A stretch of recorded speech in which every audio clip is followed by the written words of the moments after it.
আসসালামু আলাইকুম শিক্ষার্থী বন্ধুরা, তোমাদের সকলকে স্বাগত জানাচ্ছি কৃষি বিশ্ববিদ্যালয় কলেজ অনলাইন ক্লাসে।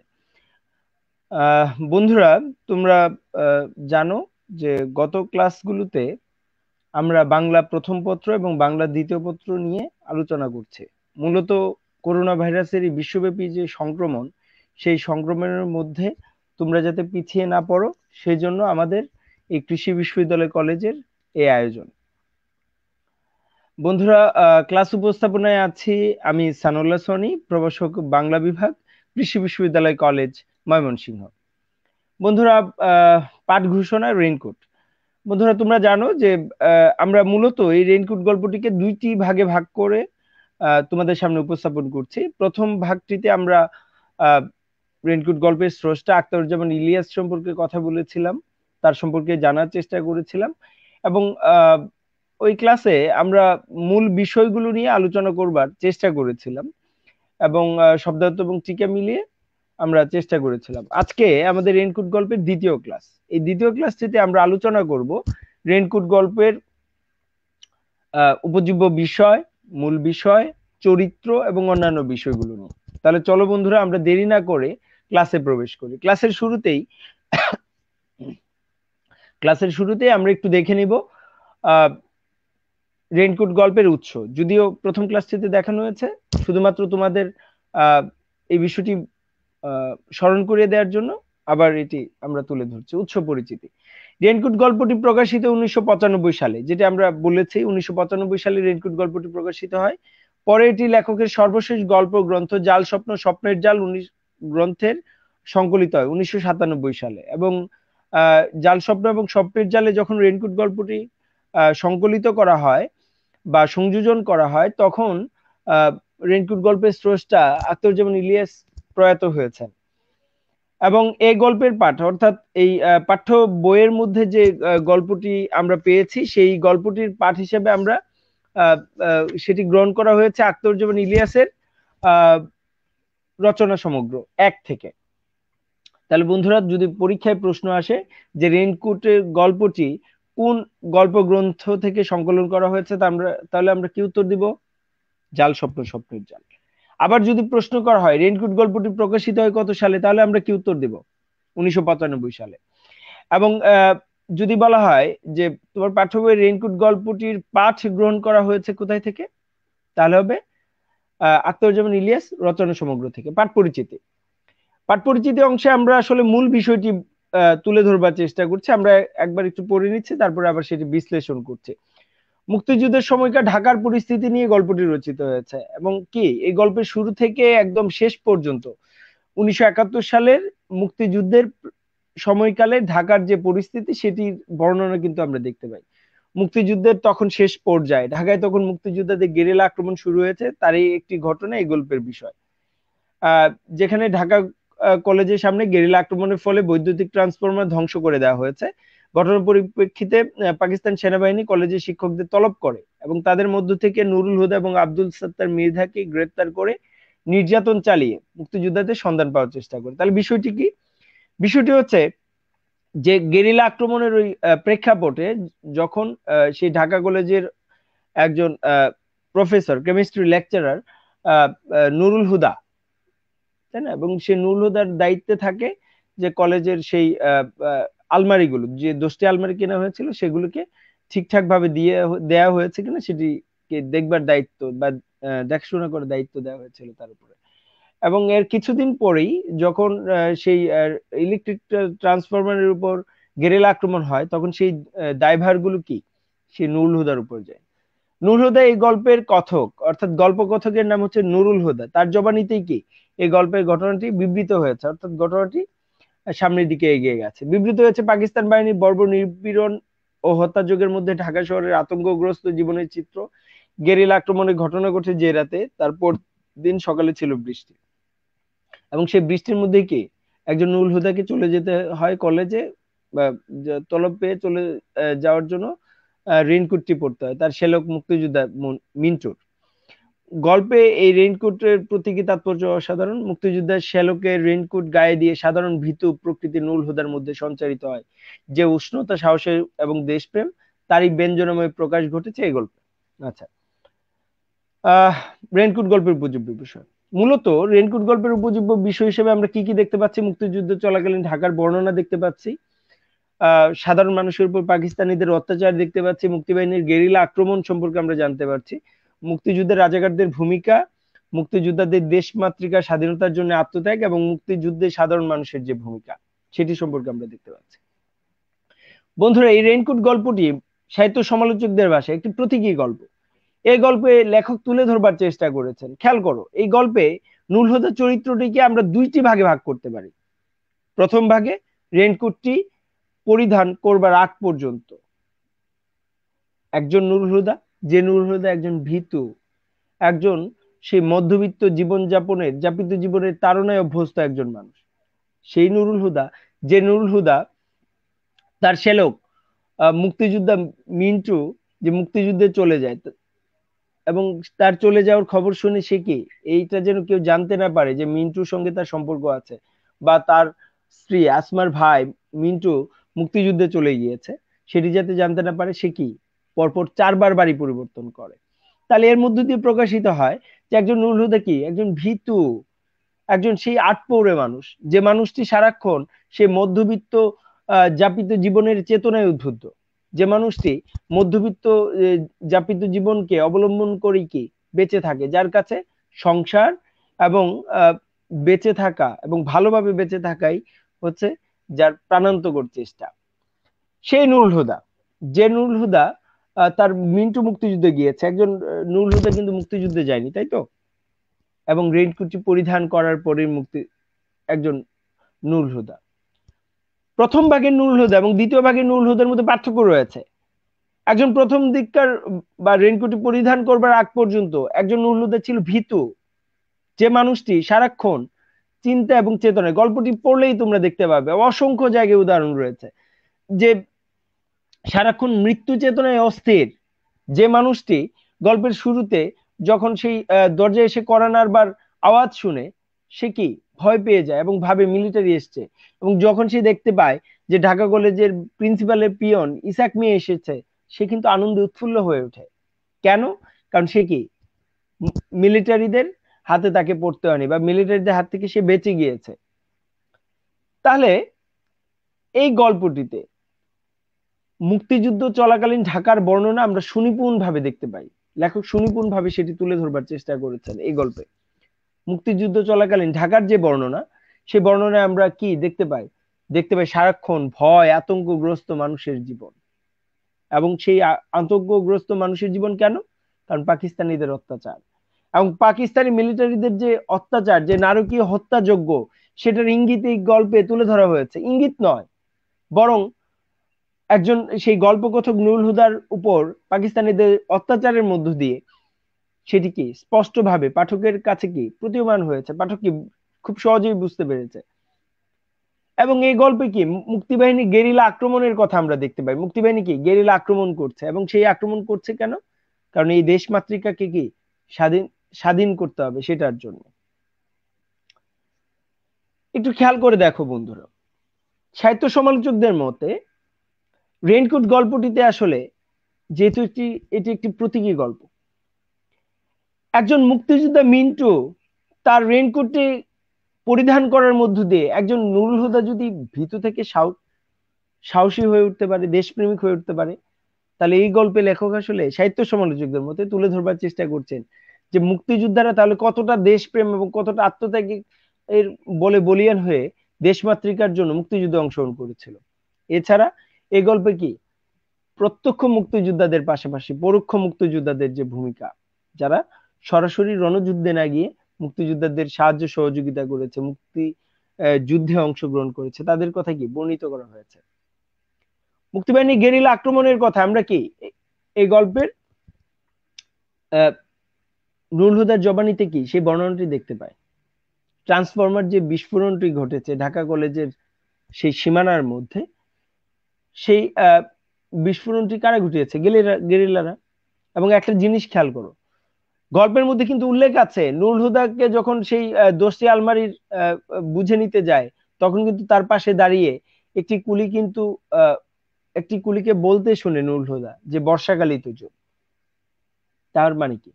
তার মানে হচ্ছে যে সেই কুলিটি আসলে কি ছিল, মুক্তিযোদ্ধা ছিল, যে কিনা গেরিলা আক্রমণের আগে কি রেকি করে যায়। রেকি করে যাওয়া হচ্ছে সেই জায়গাটিকে ভালো করে দেখে যাওয়া, তাই না? এবং মুক্তিযুদ্ধের রাজাকারদের ভূমিকা আমরা এই গল্পে কি একজন পিয়ন ইসাক মিয়া বা ডক্টর আফাজউদ্দিনের মধ্যে কি সেই রাজাকারদের যে ভূমিকা, সেই ভূমিকার কি প্রতিচ্ছবি দেখতে পাই। মুক্তিযোদ্ধাদের দেশমাতৃকার স্বাধীনতার জন্য যে আত্মত্যাগ, যেটি বলেছি কিছুক্ষণ আগে, একজন মুক্তিযোদ্ধার একটি রেইনকোট পরে পরিধান করে একজন ভীতু মানুষ যদি সাহসী হয়ে উঠতে পারে, একজন মধ্যবিত্ত যাপিত জীবনের তাড়নায় আহ যাপিত জীবনে অভ্যস্ত একজন মানুষ যদি দেশমাতৃকার জন্য নিজেকে উৎসর্গ করে দিতে পারে, তাহলে যে মুক্তিযোদ্ধারা আমাদের দেশমাতৃকার স্বাধীনতার জন্য কোনো কিছু পাওয়ার আশায় নয়, বরং দেশকে, দেশ মাকে স্বাধীন করবার জন্য মুক্তিযুদ্ধে গিয়েছিলেন, তারা কতটা ভূমিকা পালন করেছিলেন। মুক্তিযুদ্ধের সাধারণ মানুষের ভূমিকা, মুক্তিযুদ্ধের সাধারণ মানুষের যে আত্মত্যাগ, সেটি কি আমরা এখানে দেখতে পাই। নুরুলহুদার পাশাপাশি একজন আব্দুল সাত্তার মৃধাকে কি আমরা দেখতে পাই যে তাকে নিয়ে কি নির্যাতন করছে। কেন? কারণ পাকিস্তানি সেনাবাহিনী যে তথ্য পেয়েছে, সেই তথ্যে তারা জানতে পেরেছে যে গেরিলা আক্রমণের সহযোগিতা করেছে একজন নুরুল হুদা। আব্দুল সাত্তার মৃধার কথা ওভাবে বলা হয়নি, কিন্তু তাকে নির্যাতন করা হয় তথ্য আদায়ের জন্য। চরিত্র বিশ্লেষণ এবার আমরা যাব। চরিত্র বিশ্লেষণের শুরুতে আমরা যাব নুরুল হুদা চরিত্রে। কারণ নুরুল হুদা গল্পকথক এবং ঢাকা কলেজে কেমিস্ট্রি লেকচারার। আচ্ছা, ঢাকা কলেজে কেমিস্ট্রি লেকচারার নুরুল হুদা চরিত্র সম্পর্কে প্রথমেই বলেছে যে এটাকে আমরা দুই ভাগে ভাগ করতে পারি। একজন নুরুল হুদা গল্পের শুরুতে খুবই ভীতু, মধ্যবিত্ত যাপিত জীবনের তাড়নায় অভ্যস্ত। সেই নুরুল হুদা রেইনকোট পরিধান করার পর থেকে তার মধ্যে কি যে উষ্ণতা কাজ করে, মুক্তিযোদ্ধার যে উষ্ণতা কাজ করে, সেটি কি তাকে সাহসী করে তোলে। আমাদের সামনে সেই নুরুল হুদা এক অন্যরকম মহিমায় কি উপস্থাপিত হয়। একজন নুরুল হুদা, যে নুরুল হুদা সারাক্ষণ এক সারাক্ষণ ভীতু বা সেই প্রাণ বাঁচানোর ভয়ে অতিষ্ঠ, প্রাণ বাঁচানোর জন্য অতিষ্ঠ, সেই নুরুল হুদাকে যখন মিলিটারিরা বলে, হ্যাঁ মুক্তিযোদ্ধারা যারা ধরা পড়েছিল তারা বলেছে, মুক্তিযোদ্ধাদের কাছ থেকে পাওয়া তথ্যে জানা গিয়েছে যে মুক্তিযোদ্ধাদের সহযোগিতা করেছিলেন আপনি নুরুল হুদা, তখন সেই নুরুল হুদার মধ্যে কি আমরা পরিবর্তন দেখতে পাই। এবং সেই নুরুল হুদা কি বলে, হ্যাঁ আমি সব জানি, আমি সকলের তথ্য জানি, কোথায় আছে ওদের আস্তানা কোথায় সেটাও জানি। কিন্তু একজন নুরুল হুদা কি সেটি প্রকাশ করে না, প্রকাশ করে না। গল্পের শেষে আমরা কি দেখতে পাই, নুরুল হুদার উপর সেই পাক হানাদার বাহিনীর যে বর্বর নির্যাতন, সেই নির্যাতনের প্রতিচিত্র আমরা দেখতে পাই। তাহলে এই নুরুল হুদা কি গল্পকথক, এবং সেই কি এই গল্পের অধিকাংশ কথাগুলো কি তার জবানিতে বিবৃত হয়েছে, বর্ণিত হয়েছে। এবং সেই নুরুল হুদা কি চরিত্রের মধ্য দিয়ে আসলে রেইনকোট গল্পে সাহিত্য সমালোচকদের ভাষায় রেইনকোট গল্পের যে রেইনকোটটি একটি প্রতীকী, মুক্তিযোদ্ধার স্মৃতিচিহ্ন, মুক্তিযোদ্ধাদের সাহস আত্মত্যাগের প্রতীক, সেই বিষয়টি কি নুরুল হুদা চরিত্রের মধ্য দিয়ে উপস্থাপিত হয়েছে। যে নুরুল হুদা সারাক্ষণ সেই গল্পের শুরুতে ভয়ে অতিষ্ঠ থাকতো, যে কারণে গল্পে উল্লেখ আছে আসমাকে নিয়ে আর পারা যায় না। কারণ কি সে সারাক্ষণ সেই তার বাবার বাড়ির লোকজন, অর্থাৎ সে মিন্টু বা বাবার বাড়ি নিয়ে কি প্রশংসা করতে পছন্দ করে। এবং নুরুল হুদা কেন খানিকটা খেপে যায় বা সেই কথাটিতে বিরক্ত হয়, কারণ হচ্ছে কি সবাই যদি জেনে যায় যে মিন্টু মুক্তিযুদ্ধে অংশগ্রহণ করেছে, তাহলে নুরুল হুদা ভেবেছে যে তাহলে তার উপর কি অত্যাচার হবে। সেই নুরুল হুদাই গল্পের শেষে কি সেই মুক্তিযোদ্ধাদের তথ্যগুলোকে গোপন করবার জন্য সে কি নিজেকে উৎসর্গ করে দেয় দেশমাতৃকার জন্য। নুরুল হুদা চরিত্র পড়েই আমরা বলতে পারি মিন্টু চরিত্রের কথা, যিনি কিনা একজন মুক্তিযোদ্ধা ছিলেন এবং নুরুল হুদার স্ত্রী আসমার ভাই, তাই না? এবং মিন্টু চরিত্রের মধ্যে কি আমরা একজন মুক্তিযোদ্ধা আহ যেহেতু মিন্টু মুক্তিযোদ্ধা, তার মানে কি সে একজন খুবই সাহসী মানুষ, দেশমাতৃকার প্রতি তার যে দায়িত্ববোধ, সেই দায়িত্ববোধ থেকেই সে কি মুক্তিযুদ্ধে অংশগ্রহণ করেছে। এবার আসি দুইটি চরিত্রে, একটি হচ্ছে ইসেক মিয়া এবং ডক্টর আফাজ আহমেদ। এই দুইটি চরিত্রই ছিল রাজাকার গোছের চরিত্র, অর্থাৎ এরা কি সাহায্য সহযোগিতা করে গিয়েছে সেই পাক হানাদার বাহিনীর সমর্থক হিসাবে পাক হানাদার বাহিনীদেরকে। ইসাক মিয়া ঢাকা কলেজে প্রিন্সিপালের পিয়ন। এখানে প্রিন্সিপাল বানানটি এভাবে দেওয়া হয়েছে কারণ গল্পের মধ্যে যে প্রিন্সিপাল বানানটি রয়েছে আমরা কি সেটি এখানে তুলে দিয়েছে। ঢাকা কলেজে প্রিন্সিপালের পিয়ন। এপ্রিল মাসের শুরু থেকে সে উর্দুতে কথা বলা শুরু করে, একজন সুবিধাবাদী চরিত্র ইসাক মিয়া। সে ঢাকা কলেজের প্রিন্সিপালের পিয়ন হয়েও সে কি মুক্তিযুদ্ধের বিপক্ষে কি তার অবস্থানকে জানান দেয়, এবং সে কি সেই পাকিস্তানিদের সহযোগী হিসাবে সে কাজ করে যায়, তথ্য নেয়া বা তথ্য আদান প্রদান থেকে শুরু করে সকল কাজে কি সে সক্রিয় ভূমিকা পালন করে। এবং পাক হানাদার বাহিনীর সে এতটাই সমর্থক ছিল, সে কিন্তু মাতৃভাষায় কথা বলতো, কিন্তু সে মুক্তিযুদ্ধ শুরু হওয়ার পর এপ্রিল মাসের শুরু থেকে সে কি উর্দুতে কথা বলা শুরু করে। কেন? কারণ যাতে করে পাক হানাদার বাহিনীর খুব কাছাকাছি একজন মানুষ হিসাবে নিজেকে প্রতিষ্ঠিত করা যায়। এবং ইসাক মিয়া চরিত্রের মধ্য দিয়ে আমরা আসলে দেখতে পাই যে রাজাকার গুছের যে চরিত্রগুলো, যে মানুষগুলো মুক্তিযুদ্ধের সময় পাক হানাদার বাহিনীর বর্বরতায় সহযোগিতা করেছে, তাদের বিষয়টি আসলে লেখক ইসাক মিয়া চরিত্রের মধ্য দিয়ে তুলে ধরবার চেষ্টা করেছে। এবং পাকিস্তানিদের সমর্থক হিসাবে বা সেই রাজাকার হিসেবে আমরা আরেকটি চরিত্র দেখতে পাই, ডক্টর আফাজ আহমেদ, ঢাকা কলেজের প্রিন্সিপাল। ডক্টর আফাজ আহমেদ নিজের স্বার্থের জন্য পাকিস্তানিদের কি সমর্থক, এবং তার কাছে যতবারই নুরুল হুদা তার প্রিন্সিপালের অফিসে যায়, ততবারই কি ডক্টর আফাজ আহমেদ সে পাকিস্তানিদের গুণকীর্তন করে। এবং একজন শিক্ষিত মানুষ হয়েও দেশের প্রতি বা দেশের মানুষের উপর পাক হানাদার বাহিনীর যে বর্বরতা, সেই বর্বরতার বিপক্ষে তাকে কিন্তু কিছু বলতে শোনা যায় না। কেন যায় না? কারণ তাতে করে সে মনে করেছে তার কি স্বার্থের ব্যাঘাত ঘটবে, তার জীবন বিপন্ন হবে, অথবা সে তার নিজের স্বার্থের সেই চেয়ারটাকে টিকিয়ে রাখবার জন্য সে কি সেই পাকিস্তানিদের সমর্থক হিসাবে ভূমিকা পালন করেছে। শহীদ মিনার বিদ্বেষী তাকে শুনতে বলতে শোনা যায় গল্পে যে শহীদ মিনার গুলো পাকিস্তানি গলার কাটা, এবং গল্পের মধ্যে উল্লেখ আছে, এবং পাকিস্তানি হানাদার বাহিনীর তার সে পাকিস্তানপন্থী একজন মানুষ হিসাবে পাকিস্তানপন্থী একজন শিক্ষিত মানুষ হিসেবে সে কিন্তু সারাক্ষণই বলে যায় যে শহীদ মিনার গুলোকে এদেশ থেকে হটাতে হবে। কেন?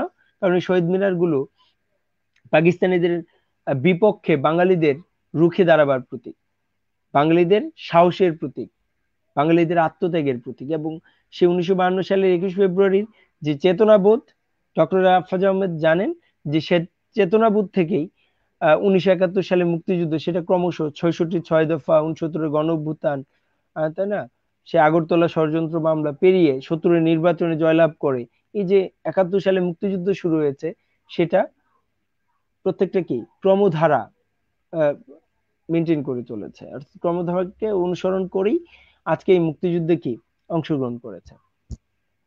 তাহলে এই আফাজ আহমেদ চরিত্রটাকে আমরা কি বলতে পারি? যে পাক হানাদার বাহিনীর সমর্থক, এবং পাক হানাদার বাহিনীর প্রতি সে কি অগাধ আস্থাবান, দেশমাতৃকার প্রতি একজন ডক্টর আফাজ আহমেদের যে দায়িত্ববোধ, সেই দায়িত্ববোধের কি ছিটে ফোটাও আমরা তার মধ্যে দেখতে পাই না। এবারে দুটি ছোট চরিত্র নিয়ে কথা বলি। আসমা নুরুল হুদার স্ত্রী, একজন বাঙালি নারী, এবং একজন গ্রামীণ বাঙালি নারী চরিত্রের মধ্যে যতগুলো বৈশিষ্ট্য প্রয়োজন, আসমা চরিত্রের মধ্যে কি আমরা ঠিক ততগুলো বৈশিষ্ট্যই পাই। এবং নুরুল হুদার স্ত্রী হিসাবে সে কি একজন বাঙালি নারী হিসেবে তার ভূমিকা কি আমরা এই গল্পে দেখতে পাই। যেমন একজন নুরুল হুদাকে যখন কলেজ থেকে কলেজের পিয়ন, ঢাকা কলেজের পিয়ন ইসাক মিয়া এসে তলব করে যে প্রিন্সিপাল বা মিলিটারি কর্নেল আপনাকে ডেকেছে, মিলিটারি আপনাকে ডেকেছে, তখন যখন নুরুল হুদা বের হবে, তখন কিন্তু আসমাকে একজন বাঙালি নারী চরিত্রের বৈশিষ্ট্য হিসেবে তাকে বলতে শোনা যায় যে তোমার না হাঁপানির টানটা বেড়েছে।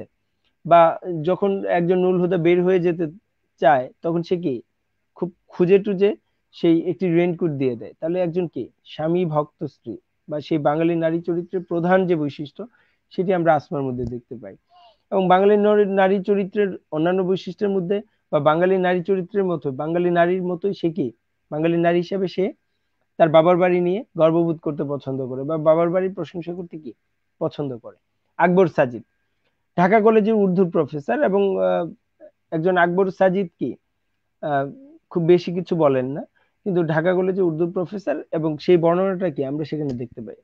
আরেকটি চরিত্রের কথা আমরা বলতে পারি আব্দুল সাত্তার মৃধা, যাকে কিনা সেই পাক মিলিটারি কি নির্যাতন করে তথ্য আদায়ের জন্য। তাহলে বন্ধুরা আমরা রেইনকোট গল্পের ক্লাসের সমাপ্তিতে চলে এসেছি। তোমাদের জন্য কিছু কথা রয়েছে, সেটি হচ্ছে রেইনকোট গল্পটি আমরা 2টি ক্লাসে আলোচনা করবার চেষ্টা করেছি। তোমাদের প্রথম এবং প্রধান কাজ হচ্ছে আজকের ক্লাসটি শেষ হওয়ার পর তোমরা অবশ্যই পাঠ পরিচিতি অংশটা খুব ভালো করে পড়বে, শব্দার্থ এবং টিকা অংশগুলো ভালো করে পড়বে এবং মূল গল্পটি পড়ার চেষ্টা করবে। কারণ সৃজনশীল প্রশ্ন কি মূল গল্পের মূল বিষয়বস্তু এবং চরিত্রের উপরেই আসে। এমসিকিউ এর জন্য কি খুঁটিয়ে খুঁটিয়ে পড়তে হবে। যেমন তুমি নিজে খুঁটিয়ে খুঁটিয়ে পড়বে, অথবা আরেকটি কাজ করতে পারো, সেটি হচ্ছে যে রেইনকোট গল্প থেকে তুমি 70টি বা 60টি জ্ঞানমূলক প্রশ্ন তৈরি করতে পারো। যে জ্ঞানমূলক প্রশ্নের আনসার গুলো কি তুমি নিজে খুঁটিয়ে খুঁটিয়ে প্রশ্নগুলো করবে এবং আনসার গুলো নিচে লিখে রাখবে। এবং তোমরা অবশ্যই ঘরে থাকবে, সুস্থ থাকবে, আনন্দে থাকবে এবং অবশ্যই তোমাদের যে পাঠ্য বইটি রয়েছে সেটি কি ভালো করে পড়ার চেষ্টা করবে। সবাই ভালো থাকো। সকলকে ধন্যবাদ ক্লাসে অংশগ্রহণ করার জন্য। আশা করছি আগামী ক্লাসগুলোতে আবার তোমাদেরকে ক্লাসে পাবো। সবাই ভালো থেকো। অনেক ধন্যবাদ।